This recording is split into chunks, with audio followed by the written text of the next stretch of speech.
नेपाल में बाढ़ के बाद एक ऐसी खबर आई है जो सबको डरा सकती है। 72 घंटे की ये वार्निंग है और इस वार्निंग में क्या होने वाला है ये किसी को नहीं पता। चीन के जल संसाधन मंत्रालय ने छोचेन खोला और पुरेपू सांगपो के संगम पर बनी बैरियर लेक के अगले 72 घंटे में टूटने का हाई रिस्क बताया जा रहा है। ये इलाका ऐसे नदी तंत्र से जुड़ा है जो नेपाल के रास्ते गंडकी बनकर भारत तक पहुंचता है, इसलिए नीचे के इलाकों में पानी के असर पर नजर रखी जा रही है। नेपाल में भोटेकोशी नदी की विनाशकारी बाढ़ के बाद अब एक और बड़े खतरे ने चिंता पैदा कर दी है। नेपाल चीन सीमा के पास छोचेन खोला और पुरेपू तांग्सपो नदियों के संगम पर एक बड़ी बैरियर लेक बन गई है। इस प्राकृतिक झील को लेकर वैज्ञानिक और चीनी अधिकारी सतर्क हैं, क्योंकि इसके पानी को रोकने वाला प्राकृतिक बांध कमजोर हुआ तो अचानक बड़ी मात्रा में पानी नीचे की तरफ आ सकता है। चीन के जल संसाधन मंत्रालय ने अगले 72 घंटे को बेहद अहम बताते हुए इलाके में निगरानी बढ़ा दी है। ये जो इलाका है वो भारत से सीधे सटा हुआ नहीं है, लेकिन इसका नदी तंत्र भारत से जुड़ा है।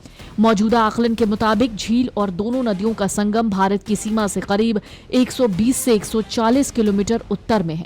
वहीं ये नेपाल चीन सीमा और मौजूद रसुआगढ़ी ग्योरोंग बॉर्डर क्रॉसिंग से करीब 18 किलोमीटर ऊपर की तरफ बताया जा रहा है। यानी जियोलॉजिकल डिस्टेंस भले ही भारत से बहुत ज्यादा ना हो, लेकिन असली चिंता इसकी नदी के रास्ते से जुड़ाव को लेकर है। इस इलाके से निकलने वाला पानी नेपाल के रास्ते आगे बढ़ता है और आखिरकार गंडक नदी के जरिए बिहार में एंटर करता है। चीन की तरफ से जारी चेतावनी के मुताबिक बैरियर लेक में पानी का स्तर तेजी से बढ़ा है। हाइड्रोजियोलॉजिस्ट के आकलन के मुताबिक इसमें करीब 20 लाख क्यूबिक मीटर पानी जमा हो चुका है। इसके अलावा करीब 30 लाख क्यूबिक मीटर पानी और प्राकृतिक बांध के पीछे जमा होने की आशंका है। अगर पानी का प्रेशर बढ़ता है और प्राकृतिक बांध टूटता है तो इसे ग्लेशियल या भूस्खलन से बनी झील के अचानक फटने यानी लेक आउटबर्स्ट फ्लड जैसे हालात माने जा सकते हैं।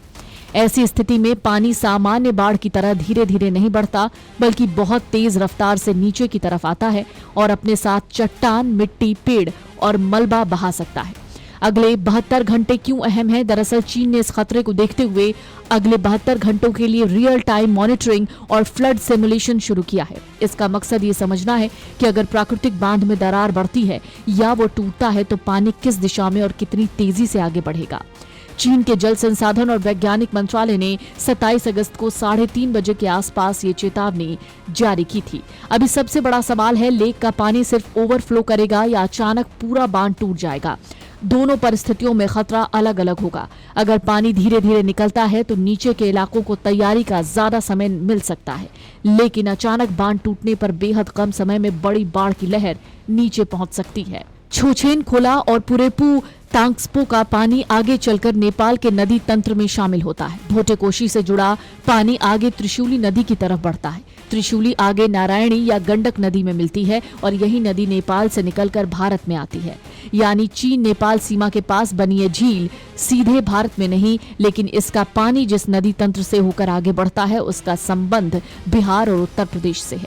इसलिए ऊपरी इलाकों में अचानक पानी बढ़ने की स्थिति में डाउन स्ट्रीम इलाकों को भी सतर्क रहने की चेतावनी दी गई है। ये चेतावनी ऐसे वक्त पर आई है जब नेपाल में भोटेकोशी नदी की बाढ़ पहले ही भारी तबाही मचा चुकी है। रसुआ, नुआकोट और धादिंग समेत कई इलाकों में घर, सड़कें और पुल क्षतिग्रस्त हुए हैं। नदी में बहकर आए मलबे ने कई बस्तियों को प्रभावित किया है। बड़ी संख्या में लोग लापता हैं।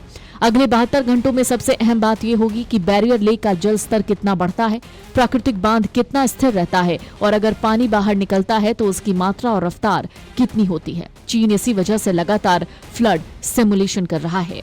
Video desk amarujala.com। इसी प्रकार की वीडियोस देखने के लिए हमें सब्सक्राइब करना ना भूलें और एस्ट्रोलॉजी से जुड़ी लेटेस्ट जानकारी के लिए डाउनलोड करें माई ज्योतिष ऐप।